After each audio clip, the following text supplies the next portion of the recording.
Bienvenue dans ce nouveau numéro de votre série L'Histoire de la CAN consacrée à la 9e édition de la Coupe d'Afrique des Nations. Au début des années 70, la vague d'indépendance face au colonialisme européen a touché plus de 90% des pays du continent africain. Il était donc naturel que le nombre d'équipes participantes à la CAN augmente.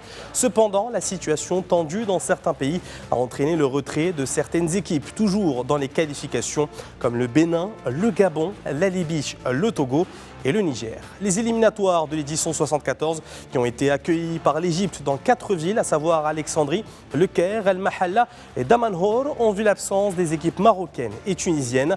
Ainsi, 8 équipes se sont qualifiées pour la phase finale. Le pays hôte, l'Égypte, l'Ouganda, la Zambie, le Congo, la Guinée, la Côte d'Ivoire qui revenait après son absence lors de l'édition précédente et le Zaïre, en plus de la surprenante présence de l'île Maurice qui s'est qualifiée pour la CAN pour la première fois de son histoire.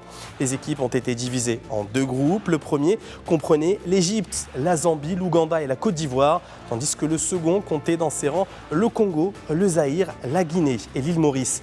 Dans le premier groupe, l'équipe égyptienne a réussi à se qualifier pour les demi-finales et la deuxième carte de qualification est revenue à la Zambie. Quant au second, le Congo a brillé en tête du classement avec 2 victoires face à l'île Maurice et le Zaïre et un match nul face à la Guinée, assurant sa qualification pour les demi-finales au même titre que le Zaïre, deuxième du classement.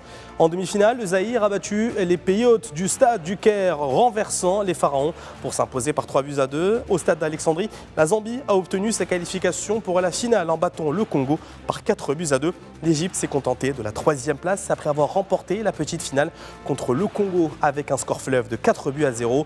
Tous les regards se sont ainsi tournés vers le stade du Caire, lieu de la finale de la 9e édition à la date du 12 mars 1974, match qui a opposé le Zaïre à la Zambie.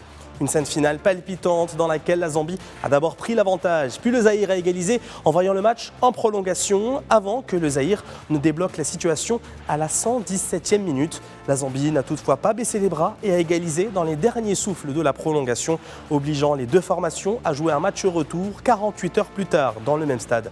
Alors de cette deuxième manche, les visiteurs n'ont montré aucun signe de frustration après avoir perdu le titre lors de la première finale dans les dernières secondes pour gagner 2-0, remporter ce deuxième titre continental. La star zaïroise Pierre Ndaye Moulamba, qui avait marqué 2 buts lors de la première finale et un autre lors du retour, a réussi à dominer la liste des buteurs de cette édition de la CAN avec 9 buts inscrits. C'est ce qui a distingué cette 9e édition de la CAN. L'événement a donc été renouvelé pour une 10e édition en terre éthiopienne cette fois en 1976. Nous vous en parlerons dans le prochain numéro de l'Histoire de la CAN.